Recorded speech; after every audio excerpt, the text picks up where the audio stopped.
Teachers are animated and they are angry, and anytime anyone tries to cross the picket line, they are getting an earful this morning. They are letting the students cross the picket line, however, and this has been happening here for the past several hours. School starts in just about a half an hour, and we're hearing that many parents online say they're keeping their kids at home today since the last time teachers voted to strike. Well, as you can see, things descended into chaos in the classrooms. We have seen several heated confrontations between the picketing teachers and the substitutes called in to replace them this morning. We were here as several were barricaded from going inside the Frank Conwell School as they were forced then to call the police to escort them in.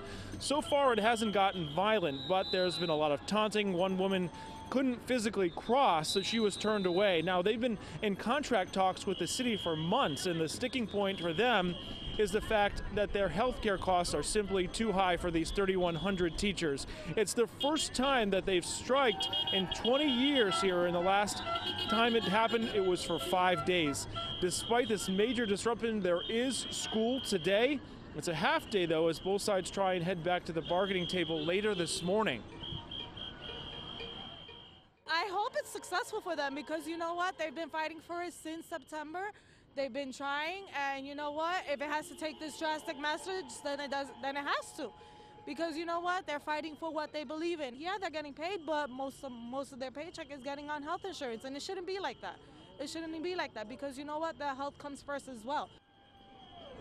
And the superintendent releasing a statement telling us that they're trying to come to an agreement without affecting the children, saying that they're making provisions to ensure the safety of the kids today. That's the paramount concern. Also wants to let parents know that the negotiating team has been working tirelessly to find ways to address these concerns while ensuring that they can maintain the quality of their programs. And within the last few minutes, we also heard from the teachers union president, Ron Greco. He told me, I've challenged the school district to meet this morning, and I'm ready and able to finish this. The teachers have been working with an expired contract for the past 8 months, and this morning it's come to a head.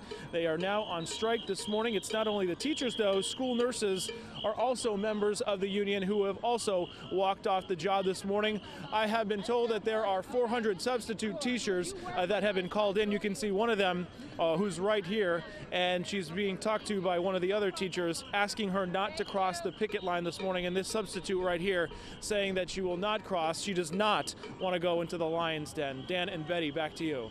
It certainly is a lion's den. Watching that just unfold before our eyes there, substitute teachers being called into the classroom. So Anthony, JCEA came out with their statement. We saw you say that. So the talks expected to resume today. Is that actually happening after they picket? Yeah, we're hearing that they should go back to the bargaining table sometime around 9 o'clock, both sides vowing to sit down and trying to hash this out again. They couldn't come to that agreement by midnight, so they're going to try again today and hopefully have everything back to normal and come to some agreement by Monday so everything can be normal when the kids go back to school after the weekend. Yeah, but school is in session until noon today. If these substitute teachers don't cross that line, what's going to happen to the classes? Well, it seems like a lot of kids won't be coming to school today, quite frankly. We haven't seen really that many of them coming into school. Parents online are saying that they're keeping their kids home for safety reasons. Who knows what could happen inside these classrooms if there are no teachers in there to keep tabs on everything. So some parents are just erring on the side of safety for their students. All right, Anthony, thank you. And you know,